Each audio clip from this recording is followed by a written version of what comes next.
సర్వేపల్లి నియోజకవర్గం తోటపల్లి గూడూరు మండలం పాపిరెడ్డిపాలెం గ్రామంలో సర్వేపల్లి శాసనసభ్యులు సోమిరెడ్డి చంద్రమోహన్ రెడ్డి మంగళవారం పర్యటించారు. ఈ సందర్భంగా వారి ఆధ్వర్యంలో పలు అభివృద్ధి కార్యక్రమాలను ప్రారంభించారు. అనంతరం సోమిరెడ్డి మాట్లాడుతూ సర్పంచి సొంత నిధులు సుమారు 40 లక్షలతో నిర్మించిన సీసీ రోడ్లు, గ్రామ చావడిలను ప్రారంభించడం సంతోషంగా ఉందన్నారు. 2014-2019 టీడీపీ పాలనలో పాపిరెడ్డిపాలెంలో 2,40 లక్షలతో వాటర్ ట్యాంకులు, రోడ్డు నిర్మాణం చేపట్టామన్నారు.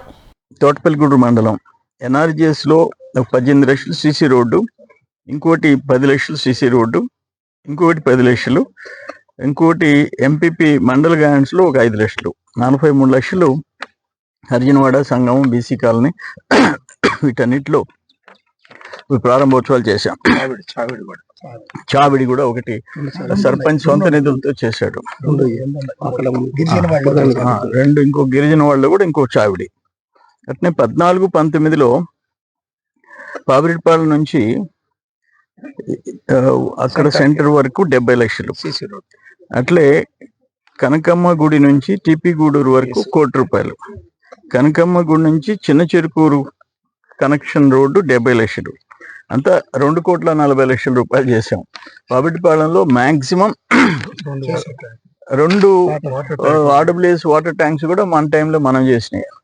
గ్రామం మా పెదనాయనది, మా మామూలుది పెదనాయనది ఒక ట్యాంక్ కంట్రిబ్యూషన్ అది అమౌంట్ సరిపోవట్లేదంటే 1 లక్ష రూపాయలు కూడా సొంతంగా మనమే ఇచ్చాం. సో పాపిరెడ్డిపాలెం ఈరోజు అన్ని అభివృద్ధి కార్యక్రమాలు జరుగుతుండే, అందరూ కలిసి పని చేసుకుంటున్నారు. అక్కడ ఏఎంఆర్ మహేష్ రెడ్డి వాళ్ళ గిరిరెడ్డి వాళ్ళు కూడా అండదండలు ఈ గ్రామానికి ఉన్నాయి.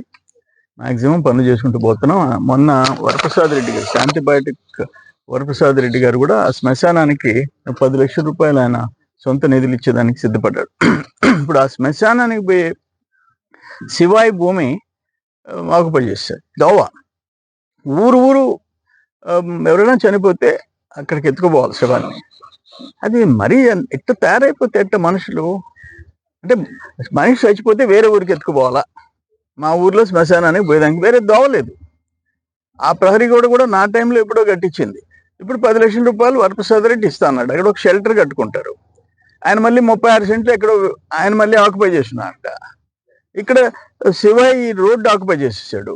ఆర్ఐలు వీళ్ళు విఆర్ఓలు గోళ్ళు గిల్లుకుంటే కూర్చుంటారు. మరి ఘోరంగా తయారైపోయినారు. కరెక్ట్ కాదు ఇది. ఇటువంటి వాటిల్లో వాళ్ళ మీద యాక్షన్ తీసుకోవాలా? దేనికి డిపార్ట్మెంట్ ఉండేది? దేనికి మీరు నెలకు 1వ తేదీ జీతాలు ఎవరి కోసం తీసుకుంటున్నారు? మీరు ప్రభుత్వ ఆస్తులు కాపాడరా? దోవలు కాపాడరా? ఊర్లో ఒక శ్మశానాన్ని పోయి దోవ కాపాడరా? ఆక్యుపై చేస్తుంటే గమ్ము కూర్చుంటారా? నోటీస్ ఇచ్చి యాక్షన్ తీసుకురా? పోలీస్ కంప్లైంట్ ఇవ్వరా?